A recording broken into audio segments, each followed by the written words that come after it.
Hello friends, मैं Kumar Krishna sir आप सब लोगों का स्वागत करता हूं। देखिए फ्रेंड, हम अपने बच्चों क्लास 10th के लिए साइंस का ही बहुत अच्छा एक बैच स्टार्ट करने वाले हैं।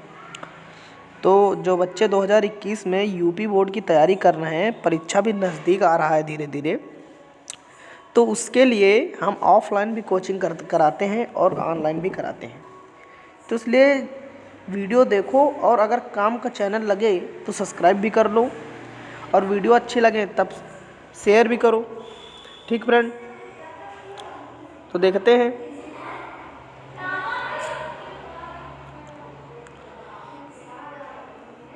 फ्रेंड,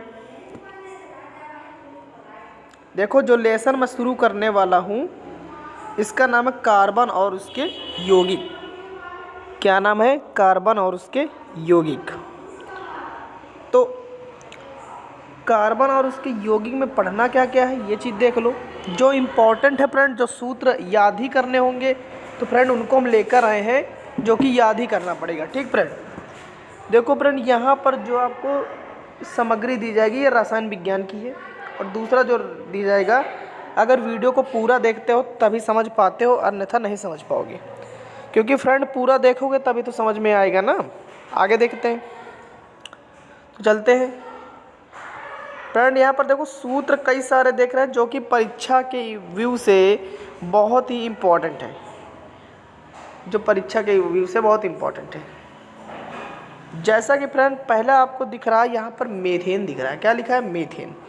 तो फ्रेंड आप जानते हैं जो मीथेन कभी कभी बहुविकल्पी एक नंबर में पूछता है कि आखिर जो हमारा मीथेन होता है इसका सूत्र क्या होता है। तो मीथेन का जो फार्मूला होता है CH4 होता है। कितना होता है? CH4 कितना होता है। अब एक चीज़ और देख लीजिए फ्रेंड, ये जो C बना होता है, ये C बना होता है, ये हमारा कार्बन की संख्या दर्शाता है। किसकी दर्शाता है? कार्बन की संख्या दर्शाता है, कार्बन की संख्या। तो बताइए यहाँ पर एक C है तो कितने कार्बन होंगे? यानी कि मेथ में कितने, मेथेन में कितने कार्बन होंगे? C। ठीक, इसीलिए C लिखा है। N यानी कि H4। अगर कहीं पर भी आपको CH4 लिखा दिख जाए तो वो क्या होता है? मेथेन होता है। क्या होता है? मेथेन होता है। बात समझ में आ रहा है? आगे चलो। अब इसका संरचना सूत्र भी कभी कभी तुमसे बनवा लेगा, तो याद रखना। हमने बताया मेथेन में कार्बन कितने होते हैं? एक। बीच में लगा दिया जाता है कितने H? 4H। ये तो एक ऊपर H लगा दिया जाता है, एक नीचे H लगा दिया जाता है, और एक फिर नीचे लगा दिया जाता है, एक इधर लगा दिया जाता है। तो ये जो बनी हुई संरचना कहलाती है, ये क्या क्या कहलाती है? मेथेन कहलाती है। क्या कहलाती है? मेथेन कहलाती है ये तुम्हारी संरचना। तो समझ में आ रहा होगा। आगे देखते हैं, आगे क्या कहता है। फिर अगला इसी श्रेणी में आता हमारा एथेन। क्या आता है फ्रेंड? एथेन। तो जो फ्रेंड हमारा एथेन होता है, तो इसी कार्बन की अगर आपसे संख्या पूछे तो आप खटाक दे बता दोगे कितनी होती है? 2। कार्बन की संख्या कितनी होती है? 2। ठीक है। अगर हम तुमसे पूछे हाइड्रोजन की संख्या, तो हाइड्रोजन की संख्या आप बिना देख के बता सकते हो कितनी होगी? 6। हाइड्रोजन की संख्या कितनी होगी इसमें? एथेन में 6 होगी। समझ रहे हो? ठीक है। और इसका स्ट्रक्चर आप देख रहे हैं, ये देखो आपको इसके सामने ये स्ट्रक्चर है। किसका है? एथेन का है। चाहे तो आप इसका स्क्रीनशॉट ले सकते हैं, चाहे तो ना लें। ठीक है फ्रेंड, अगला क्वेश्चन देखते हैं क्या क्या इंपॉर्टेंसी है इस चैप्टर में। इस देखो फ्रेंड, इस चैप्टर में जो इंपॉर्टेंसी है, सबसे पहली चीज़ फार्मूले आते हो। आपको ये बहुत पूछा जा सकता है परीक्षा में, ब्यूटेन का सूत्र। ठीक, ब्यूटेन का सूत्र क्या होता है? तो ब्यूटेन का सूत्र याद रखना, कार्बन की संख्या 4 होती है, H10 होते हैं। कार्बन की संख्या फिर पूछा गया, कार्बन की संख्या कितनी होती है? 4। और जो हमारी हाइड्रोजन की संख्या कितनी होती है? 10। कितनी होती है? 10 होती है। अब आपसे अगर स्ट्रक्चर कहा जाए तो आप स्ट्रक्चर नॉर्मली आप बता सकते हैं, ये देखो ये स्ट्रक्चर है। किसका स्ट्रक्चर है? ब्यूटेन का है। तो समझ में आ रहा होगा फ्रेंड, समझने की कोशिश करो मेरे प्यारे बच्चों। आगे देखते हैं। ये बहुत पूछेगा तुमसे, हेक्सेन का भी पूछ सकता है कि हेक्सेन आखिर जो होता है, हेक्सेन का जो होता है वो हमारा पिक्चर कैसे ड्रा होगा। यानी कि इसका जो संरचना सूत्र होता है, ये बड़ा सा जो संरचना सूत्र दिख रहा है ये हेक्सेन का है। देखो हेक्स हेक्स हेक्स, जब हेक्स की बात आएगी तो कभी तो वहाँ पर कार्बन की संख्या 6 होती है। कितनी होती है? कार्बन की संख्या 6। आपको ये चीज़ पॉइंट में दिख रहा है, कार्बन की संख्या 6। हाइड्रोजन की संख्या 14 होती है। तो देखो फ्रेंड, आपको यहाँ पर दिखाया गया है, यहाँ पर देखो 1H 2H 3H 4 5 6 7 8 9 सभी तरह कितने 14H लगे हैं। कितने H लगे हैं? 14H यहाँ पर लगे हैं। तो फ्रेंड समझ में आ रहा होगा, उम्मीद है आपको।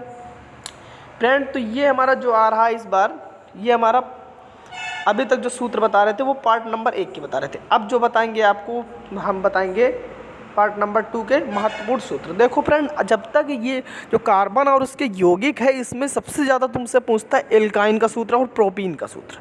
ठीक फ्रेंड, तो हम नेक्स्ट वीडियो के लेक्चर में आपको हम ये चीज़ बताएंगे, तो इसलिए वीडियो को देखना ना भूलें। तो इसलिए वीडियो पर बने रहें और वीडियो को पूरा ज़्यादा से ज़्यादा देखें। तो आगे देखते हैं। ठीक फ्रेंड, ये जो हम क्वेश्चन की कतार लेकर आए, ये बहुत इंपॉर्टेंट क्वेश्चन है ये वाला। इनकी तुमको याद रखना पड़ेगा। जैसे यहाँ पर हमने लिखा एसिटिक एसिड, एसिटिक एसिड, देखो कहीं कहीं पे फ्रेंड एसिटिक एसिड को एसिटिक अम्ल कहते हैं। तो जो हमारा एसिड होता है, एसिड को ही क्या कहते हैं? हिंदी में अम्ल कहते हैं। और ये जो एसिड शब्द है, जो एसिड शब्द है, ये क्या है तुम्हारा? ये हमारा अंग्रेजी शब्द है, जो कि स्पेलिंग होता है ACI और D, ये एसिड होता है। ठीक है, इसका गलनांक देखो, गलनांक को अंग्रेजी में मिल्ट कहते हैं। मेल्टिंग पॉइंट कितना है? 290। ये इम्पॉर्टेंट नहीं है।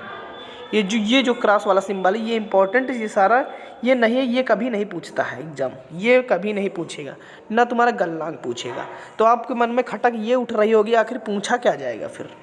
हाँ फ्रेंड, इसमें पूछा सिर्फ ये जाएगा तुम्हारा क्लोरोफॉर्म।